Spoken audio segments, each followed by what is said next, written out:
श्री शिवाय नमस्तुभ्यम। हर हर महादेव। आप सभी का दिन शुभ हो। सावन मास की इस पावन कथा श्रृंखला का आज 9वां दिन है, शनिवार, जो शनि भगवान शिव के न्यायप्रिय, अनुयायी और कर्म फलदाता के रूप में पूजनीय है। आज हम सभी श्रद्धा से ध्यान करते हैं भगवान शिव के काल भैरव रूप का, जो पाप और अहंकार का अंत करने वाला है।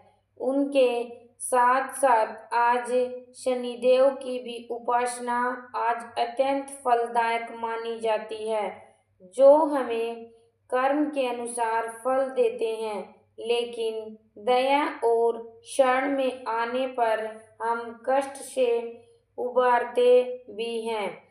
आज हम सभी प्रार्थना करते हैं, हे काल भैरव, हमारे भीतर छुपे हुए समस्त क्रोध और अहंकार का नाश करें और धर्म की राह पर चलने की शक्ति दें। हे माँ पार्वती, हमारे मन को कोमल, स्थिर और करुणामयी बनाएं। हमारे जीवन से दुर्भाग्य और पीड़ा कष्टों का निवारण करें और सत्कर्मों की प्रेरणा दें। व्रत और पूजा में कोई चूक हो जाए तो क्षमा करके अपनी शरण में स्थान दें। श्रावण मास का ये 9वां दिन निरीक्षण, अनुशासन और भक्ति का प्रतीक है। शिव और शनि दोनों की कृपा साधक को आध्यात्मिक रूप से सशक्त करती है। प्रिय श्रोताओं, आप सभी से आग्रह है, इस कथा श्रृंखला में अंत तक जुड़े रहें और वीडियो को लाइक, कमेंट्स और शेयर अवश्य करें, ताकि अधिक से अधिक लोग भी शिव कथा का लाभ प्राप्त कर सकें। प्रिय श्रोताओं, आज का पंचांग है दिनांक 19 जुलाई 2025। आज दिन है शनिवार, विक्रम संवत है 2082, कालयुक्त श्रावण मास, वर्षा ऋतु, अयन दक्षिणायन। आज का सूर्योदय का समय 5:35 पर है और सूर्यास्त का समय है 7:19 पर।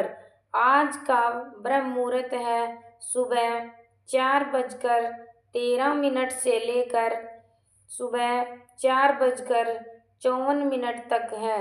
गोधूली मुहूर्त है आज शाम 7:18 से लेकर 7:39 तक है और निशिता मुहूर्त 12:07 से लेकर 12:48 तक है।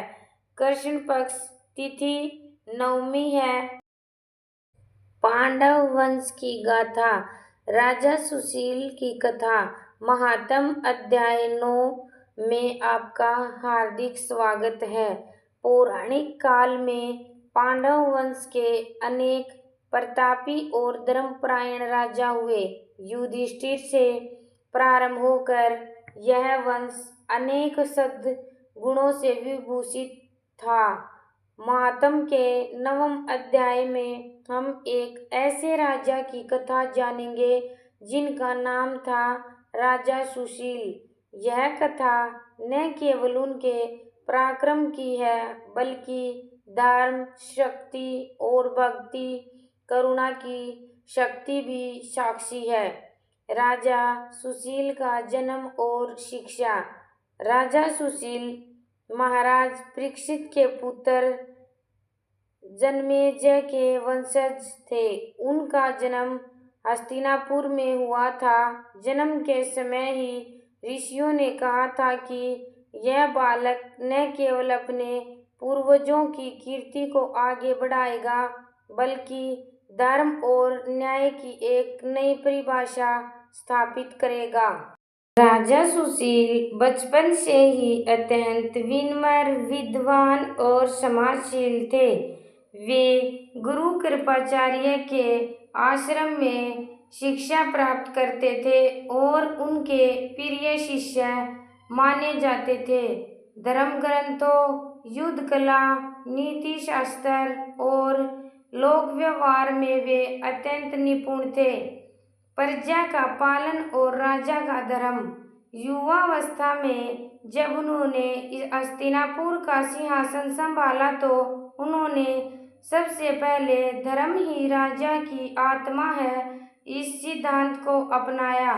उन्होंने करों में कटौती की, किसानों को भूमि दी, निर्धनों के लिए भोजनालय खुलवाए और नारी सम्मान की रक्षा के लिए कड़े नियम बनाए।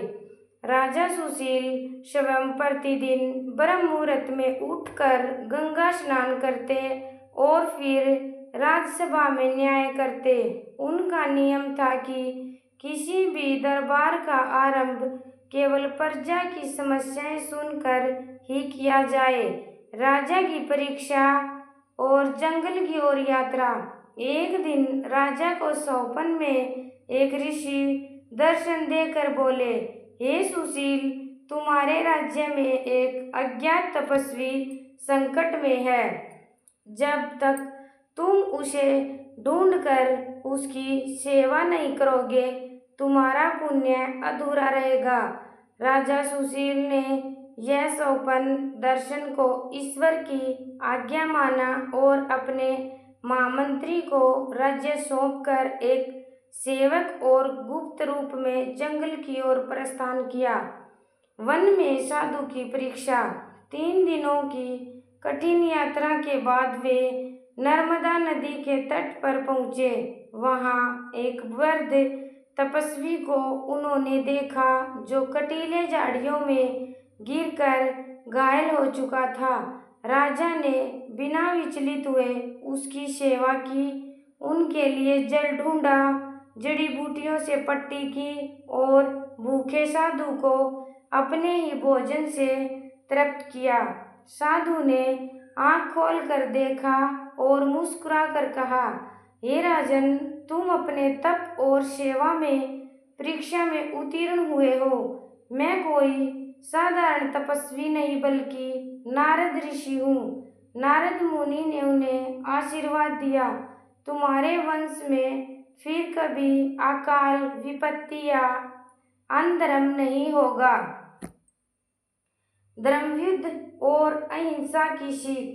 राजा सुशील जब लौटे तो पाया कि पड़ोसी राज्य मगध के राजा ने हस्तिनापुर पर आक्रमण कर दिया है, परंतु राजा ने युद्ध की बजाय पहले शांति दूत भेजा। जब विरोधी राजा ने अपमान किया तब सुशील ने युद्ध भूमि में अपने अद्भुत शौर्य से विरोधी सेना को पराजित किया, पर किसी को भी नहीं मारा। शत्रु राजा को बंदी बनाने के बाद उन्होंने कहा कि प्रकृति संहार नहीं चाहती, नीति चाहती है। हम क्षत्रिय हैं, संहार नहीं, संस्कार में विश्वास रखते हैं। यह वाक्य इतना प्रभावी था कि मगध नरेश ने चरणों में गिरकर क्षमा मांगी और दोनों राज्यों में मित्रता स्थापित हुई। भक्ति और शिव दर्शन। राजा सुशील भगवान के परम भक्त थे। हर महीने की मासिक शिवरात्रि को वे उपवास करते और रात्रि जागरण करते। उन्होंने हस्तिनापुर में एक भव्य सुशीलेश्वर महादेव मंदिर की स्थापना की। एक बार घोर वर्षा में जब वह मंदिर जाने लगे तो सैनिकों ने रोका, परंतु उन्होंने कहा, भक्त और भगवान के बीच कोई बाधा नहीं हो सकती। वह अकेले ही उस रात्रि मंदिर पहुँचे और ध्यानस्थ हो गए। तभी एक दिव्य प्रकाश प्रकट हुआ और भगवान शिव साक्षात प्रकट होकर बोले, हे सुशील, तुम सच्चे राजा ही नहीं, सच्चे भक्त भी हो। तुम्हारा नाम युगों तक स्मरण किया जाएगा। प्रजा के लिए समर्पण और अंतिम वाणी। राजा सुशील ने जीवन भर ब्रह्मचर्य, न्याय और सेवा के मार्ग का पालन किया।